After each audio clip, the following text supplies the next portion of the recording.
कुरुक्षेत्र के थानेसर नगर परिषद कार्यालय के बाहर आज दमकल विभाग के कर्मचारी और नगर परिषद के कर्मचारी प्रदर्शन करते हुए धरना देते हुए नजर आ रहे। बातचीत भी करेंगे किन मांगों को लेकर आज ये धरना किया गया है, कारण है क्यों इकट्ठे हुए हैं। मेरा नाम राजेंद्र सिंह है, हरियाणा अग्निशमन विभाग कर्मचारी यूनियन का राज्य प्रधान और नगर पालिका का उप प्रधान। आज का जो हमारा रैली का मकसद है, सरकार की वादा खिलाफी के उसमें 13 मई को समझौता हुआ था हमारा नगर पालिका कर्मचारी संघ हरियाणा का और फायर की यूनियन का।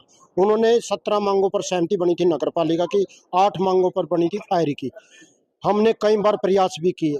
मांगे क्या मांगे थी? कच्चे कर्मचारियों को पक्का करना, समान काम समान वेतन देना, 5000 जोखिम भत्ता देना, ऑनलाइन ट्रांसफर पॉलिसी पर रोक लगानी, और जो हमारे 2 कर्मचारी शहीद हुए हैं फरीदाबाद में, उनको 50 लाख रुपये और आगे के लिए एक पॉलिसी बनाना और उसके परिवार को सरकारी नौकरी देना। वादा किया था सरकार ने खुद एग्रीमेंट किया नगर पालिका कर्मचारी संघ के साथ और फायर की यूनियन के साथ। एग्रीमेंट करके ही हमने समझौता को, हड़ताल को वापस लिया था।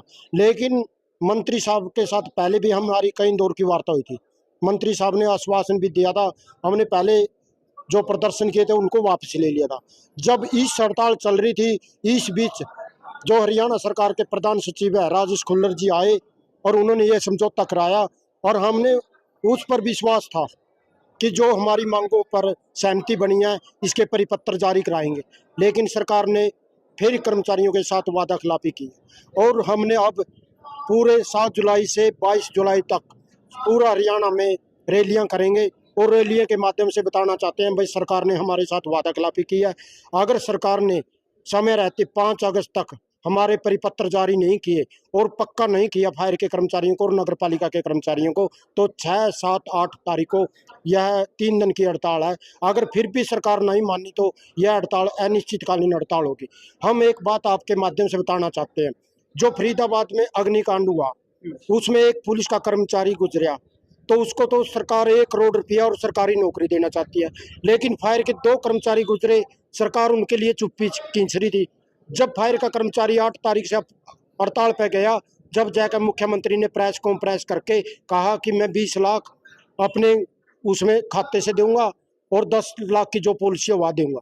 लेकिन फायर का कर्मचारी संघ ने जब 37 दिन की हड़ताल की, जब जाकर मुख्यमंत्री ने 50 लाख की घोषणा करी और उनके खातों में 50 लाख रुपये गए और एक सरकारी नौकरी की मांग। लेकिन अभी तक अधूरा वादा है, क्योंकि एक तो कच्चे कर्मचारी पक्के नहीं किए, एक आगे के लिए कोई पॉलिसी नहीं बनाई। हमारी मांग यही है भाई, जो नगर पालिका के कर्मचारी और फायर के कर्मचारी उनको पक्का करो और आगे के लिए पॉलिसी बनाओ। जिन जिन मांगों पर सहमति बनी है, अगर उनके परिपत्र जारी नहीं होंगे तो यह हड़ताल आगे चलेगी। और आपके माध्यम से ये भी बताना चाहते हैं, हम सरकार को भी, जो लोकल बॉडी डायरेक्टर प्रधान सचिव है, उनको भी बोल के आए हैं भाई अब की बार जब बातचीत के लिए बुलाओ तो परिपत्र जारी होने चाहिए। हम बातचीत के लिए आएंगे, लेकिन परिपत्र के बिना कोई हड़ताल वापस नहीं होगी जब तक परिपत्र जारी नहीं होगी। प्रधान जी क्या कहेंगे? प्रदर्शन लगातार चल रहे हैं, क्या मानते हैं? मेरा नाम रमेश तोसामठ, राज्य वरिष्ठ प्रधान नगर पालिका कर्मचारी संघ हरियाणा। हमारे जो मांग पत्र है, सरकार ने बातचीत करी है, सरकार धोखा कर रही है, ये तो सरकार की फितरत है। लेकिन हम लड़ाई में है, आज लड़ेंगे हमारे भाइयों के लिए, कर्मचारियों के लिए। जो कच्चा कर्मचारी उनको पक्का करवाने के लिए, जो मृतक सफाई कर्मचारी उनको लगवाने के लिए, उनको बीमा राशि डबल दिवाने के लिए, और जो ठेका पड़ता है इसको बंद करवाने के लिए, ये हमारी लड़ाई है। और सरकार ने इस पे गुट्ठा टेका, हम भी उस पे गुट्ठा टेका है। लेकिन एक बात बताएं, हम खुददार लोग हैं, हम गरीब हो सकते हैं, बिकाऊ नहीं हो सकते, झुकाऊ नहीं हो सकते।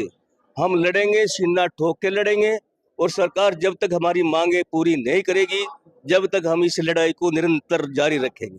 वो आगे जो प्रदर्शन कह रहे हैं आप, उसमें अगस्त में प्रदर्शन की हड़ताल की अगस्त में प्रदर्शन नहीं है, अगस्त में हमारी 3 दिन की हड़ताल है, 6, 7, 8 को। और 6, 7, 8 तक भी अगर नई सरकार चाहती तो इस लड़ाई को हम उस हड़ताल को इंडेफिनिट यानी कि अनिश्चितकालीन करेंगे। और हमने ये टाइम इसलिए दिया था कि हम जनता को मतलब बदहाली में जीने के लिए नहीं छोड़ सकते थे। हम जनता भी हमारी माई बाप है, हम जनता के हो सकते हैं, लेकिन सरकार ना जनता की है, ना कर्मचारी की, ना किसी मजदूर की है, ना किसान की है। तो अब की बार आश्वासन से मानेंगे या लेटर करेंगे? हमारी लड़ाई आर पार की है जी। आश्वासन खत्म, सरकार की फितरत जान ली, जनता ने भी जान ली और कर्मचारी ने भी जान ली। सीधी बात है कि एक हाथ दो और दूसरे हाथ से हमारी हड़ताल खुलवा दो।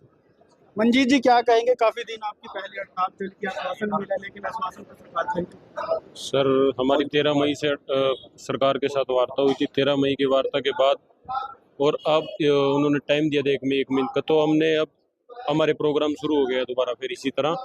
अगर अब हमारे जो प्रोग्राम है, अब जो इकट्ठी हड़ताल होगी नगर पालिका और फायर की, पहले फायर की हड़ताल अलग थी, अब की नगर पालिका और इनकी साझा हड़ताल है।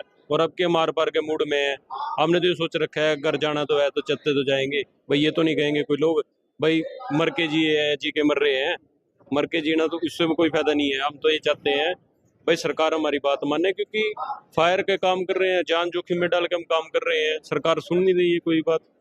अब कहीं भी कोई फायर कॉल होती है, हमारे जवान जाते हैं वहाँ पे, कईयों को चोट भी लग जाती है और कहीं किसी तरह बीमार भी पड़े हैं, सरकार कोई सूद नहीं ले रही है। 50 लाख रुपए सरकार ने माने हैं। लड़ाई आर पार की है जी अब की तो। फिलहाल आप देख सकते हैं तस्वीरें कि यहाँ पर नगर परिषद कार्यालय में जो है ये धरना चला हुआ है और फायर कर्मचारियों का और नगर परिषद के जो कर्मचारी हैं उनका ये साझा धरना जो है वो चला हुआ है और एक बड़ी चेतावनी जो है वो सरकार को देते हुए नजर आ रहे हैं। फिलहाल आपको बता दें कि अगस्त में 3 दिन हड़ताल का जो 6, 7 और 8 3 दिन जो हड़ताल का चेतावनी है वो नगर परिषद के कर्मचारी और फायर के कर्मचारियों ने सरकार को दी है। साफ तौर पर कर्मचारियों का कहना है कि सरकार ने उनके खिलाफ वादा खिलाफी की है और इसी के विरोध में अभी ये जो आर पार की लड़ाई है वो जारी रहेगी। सीधी तस्वीर आपको फिलहाल नगर परिषद कार्यालय कुरुक्षेत्र से दिखा रहे हैं, जहां पर ये कर्मचारी जो हैं हड़ताल करते हुए, धरना करते हुए आपको नजर भी आ रही हैं और लगातार जो अपडेट है वो आपको देते रहेंगे गोल्डन किरण न्यूज के माध्यम से। फिलहाल कुरुक्षेत्र से आपको ये तस्वीरें दिखा रहे हैं, विक्रम सिंह के साथ, धन्यवाद।